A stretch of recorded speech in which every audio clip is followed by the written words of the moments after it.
by 6 stars on its... Sabres? Kosovo. Kosovo is right, yeah. My 10-year-old son in 5th grade, Grayson, is a fan of geography. He's got maps all over his room. He spends most of his time thinking about and talking about geography. Although a lot of the knowledge with geography is kind of trivial, this can easily be translated into something that's a little bit more important. Like, as he is learning about the flags of different nations, he's also learning about their cultures.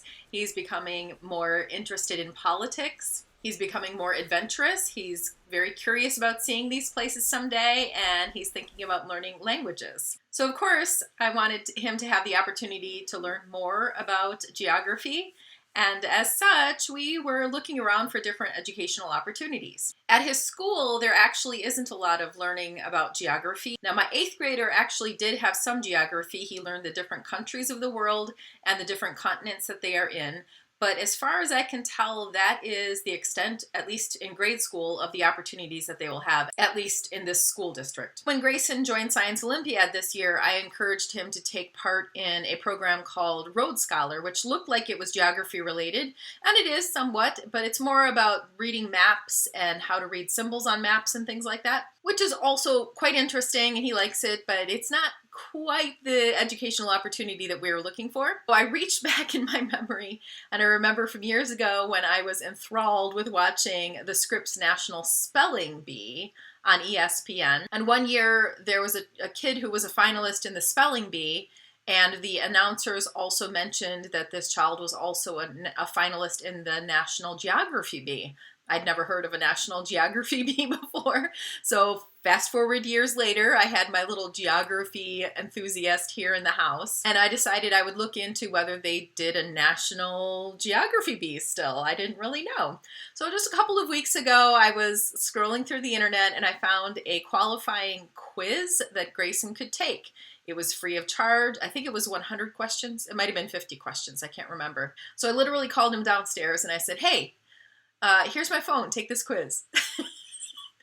And he said, okay. And he took the quiz. So it turns out he got a score that was high enough to qualify to be part of a regional geography bee. So then I started looking into what is this program that's doing these regional geography bees, and it's called the IAC, International Academic Competitions. That's the name of this organization. I'd never heard of them before, but they weren't asking for a lot of money. The online quiz was free. Joining a regional geography bee would only be, it was something like $45. So, and we said, well, why not? Why don't we go to one of these? And it turns out there's these regional bees all over the country. There were some that were coming up that were only an hour away, an hour's drive away, but they were days that we were already busy. They were weekends that just didn't work for us. So we ended up going to one. It was called the Eastern Michigan Geography Bee, I think. And it was in Pontiac, Michigan. We made a day out of driving to Pontiac, Michigan. We live in Illinois, and it's about a 5-hour drive. Saying check-in time is like 11 o'clock in the morning. Let's just leave early in the morning, go check in, do the thing. It's only a couple of hours. We'll spend some time in Michigan, and then we would just go ahead and drive back on home. So that is what we did yesterday. And it turns out we had such a great time. There were a couple of snafus that happened on the way.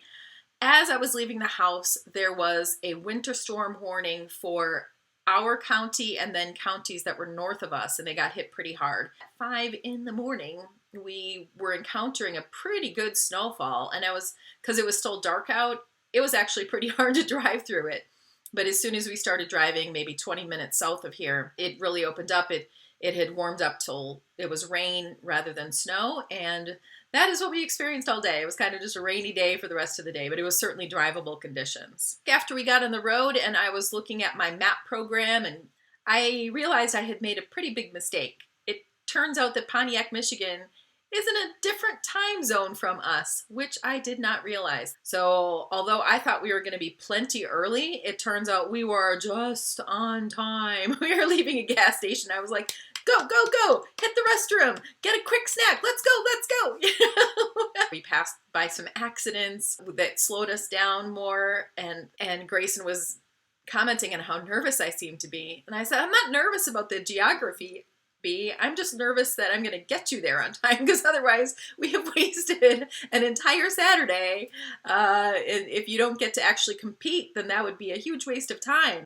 It was a tense drive. Well, we got there, everything was fine, and it turned out to be just a great event. I thought I would go ahead and show you some of the highlights. I wasn't able to capture the entire program, but I thought people might be interested to see how these kind of things go. Now, it turns out that there were only 2 fifth graders there, Grayson and another boy named Lucas, who was from Michigan. In fact, all the kids who were competing there were actually from Michigan. We were the only family from out of state.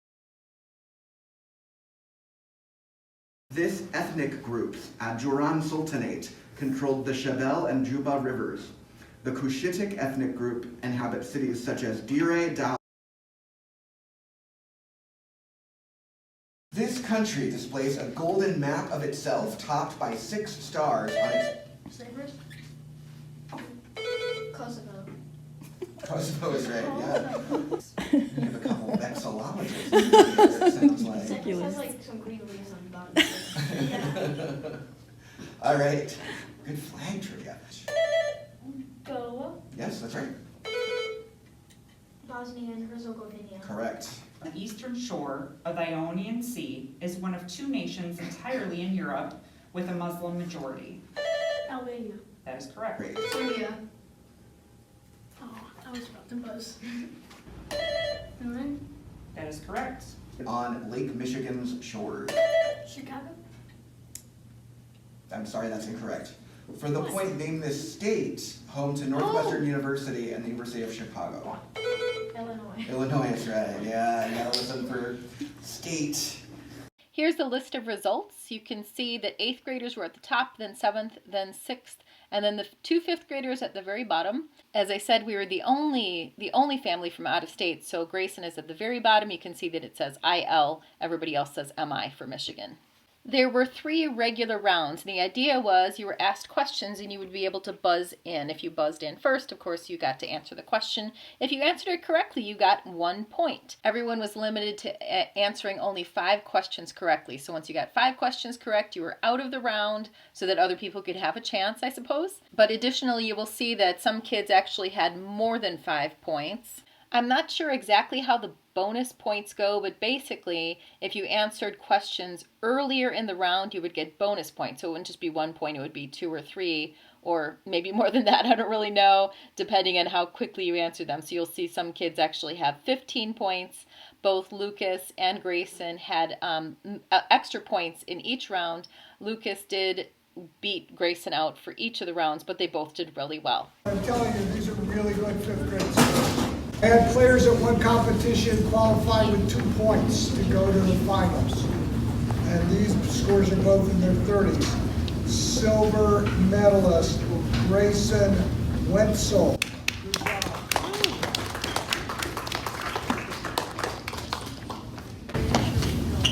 Right. And you both qualified for nationals and internationals for the win and the high score.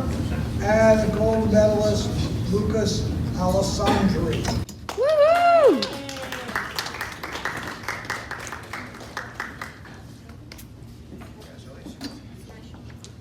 What a wonderful day. Not only did Grayson do really well in his competition, but he made a new friend.